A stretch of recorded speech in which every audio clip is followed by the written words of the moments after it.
Olá, amigo do canal E4E5, vamos estudar o pior, mais complexo e mais mal afamado dos finais de xadrez, o mate elementar de cavalo e bispo.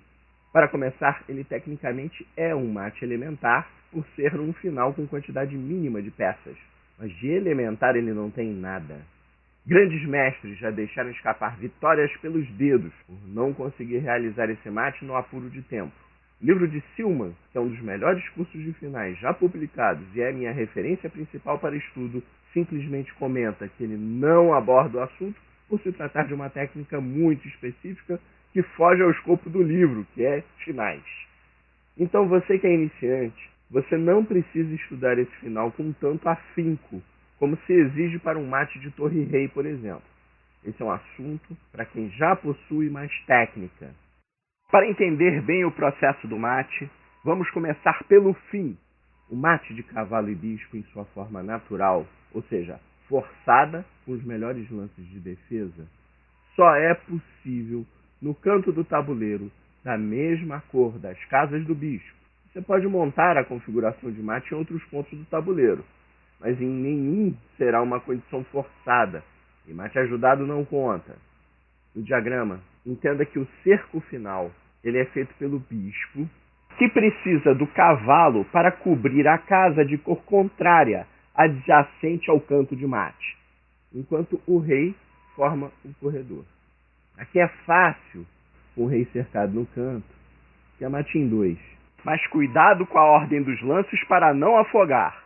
A aproximação final do cavalo ou do bispo é sempre com cheque, com mate em seguida. O cavalo pode dar mate também, dependendo do tempo da posição. O bispo primeiro dá cheque e o cavalo dá o mate na última casa disponível. É uma mera questão de tempo de lance, mas tem que ter atenção, porque se inverter, afoga. Entendido o óbvio, vamos dar um passo atrás, ou seja, em 5 ou 8 lances antes de o rei negro não ter tido escolha a não ser o campo. Bem devagar, para entendermos o mecanismo de cerco, que é bastante complexo. Então, tomando a diagonal de cerco do bispo de A6 a C8, vemos um triângulo com vértice na casa de mate. A grande dificuldade desse mate é entender a geometria de cerco. Ela é oblíqua, toda irregular.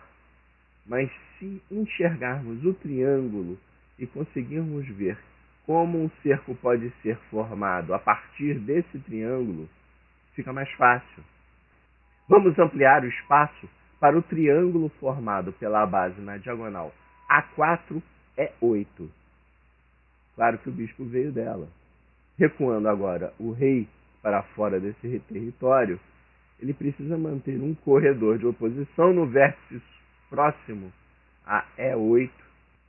O problema é que faltam 2 casas por onde o rei adversário pode passar, de cor contrária à do bispo. Mas se colocarmos o cavalo numa posição ideal, ela se fecha completamente. Agora notem, temos um cerco total fechado, onde o rei negro não pode de forma alguma passar. Para empurrá-lo, basta que o rei branco ofereça oposição. Com as manobras de tempo do bispo, o rei negro não terá escolha, a não ser recuar para o triângulo menor.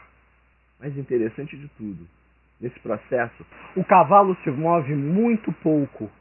Isso torna o método muito mais fácil que o tradicionalmente usado pelos mestres, e por isso que eu defendo esse método do triângulo.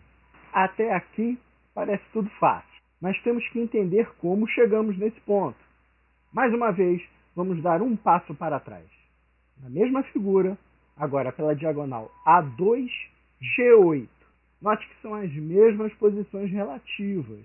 Bispo fechando a diagonal, cavalo na primeira casa da mesma cor ao seu lado, e rei próximo ao vértice, junto à lateral superior do tabuleiro, fechando a oposição.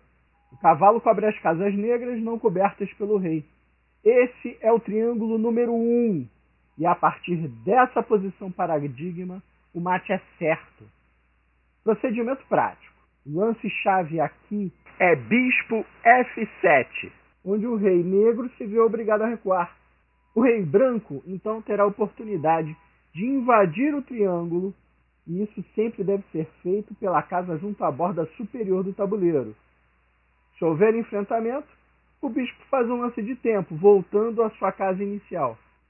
Se o rei tentar correr para a outra lateral, o rei invade o triângulo. E o bispo só precisa ter cuidado de fechar o acesso à única casa sensível, que é a casa A4, antes que o rei adversário consiga alcançá-la. É questão de tempo até o bispo ganhar a próxima diagonal. E adivinha? O cavalo não se move até que a segunda diagonal seja conquistada. Maravilhosamente fácil. Na diagonal número 2, o processo de oposição do rei e do bispo se repete, só que por ter menos espaço, fica bem mais fácil e rápido.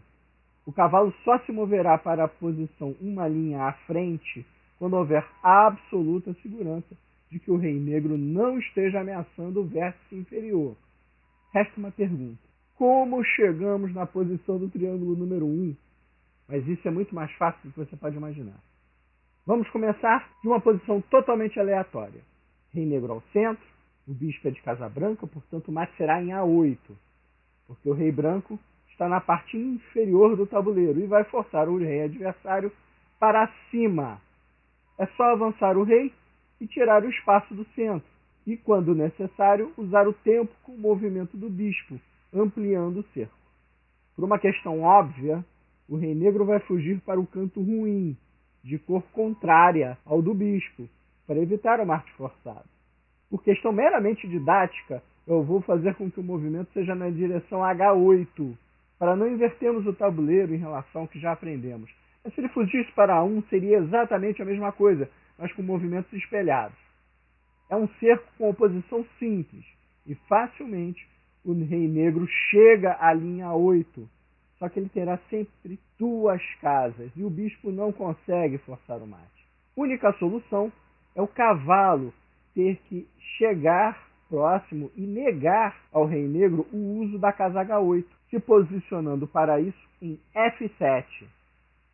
O rei foge para F8 e naturalmente atingimos essa posição paradigma do mate de bispo e cavalo, uma linha com o rei adversário, cavalo, rei e bispo, por último. Essa fila indiana é a posição paradigma.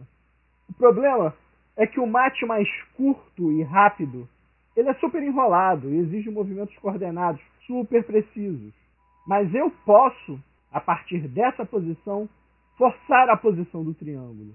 Quem é mestre, quem é grande mestre, quem sabe jogar para valer, prefere dar o mate direto a partir dessa linha. Existe um procedimento conhecido para esse mate a partir dessa posição.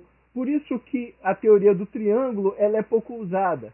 Quem é mais desenvolvido vai usar o mate direto, que é mais curto. Mas eu vou te falar uma coisa. É de dar nó no cérebro a sequência de lances. O cavalo se move muito, o cerco é muito irregular. Então, se temos uma opção mais fácil, vamos usá-la. Para isso, o primeiro movimento é comum, o bispo nega a casa G8, e quando o rei é obrigado por tempo se afastar para E8, eu vou jogar o bispo em G8. O rei adversário atacará o bispo. O cavalo recua defendendo o bispo. Por H6, o rei retorna para E8 e nesse ponto o triângulo já está formado. A única coisa que é necessária é o cavalo se reposicionar no seu ponto inicial e o bispo fazer o mesmo procedimento na sua casa inicial do paradigma. Fácil. O rei adversário não vai conseguir passar a oposição do rei branco. E chegamos à figura do triângulo. E a partir da figura do triângulo número 1, tudo é mais fácil. Espero que tenham gostado e compreendido um pouquinho que esse mate de bispo e cavalo, apesar de bastante difícil, não é impossível. Até a próxima e bom estudo!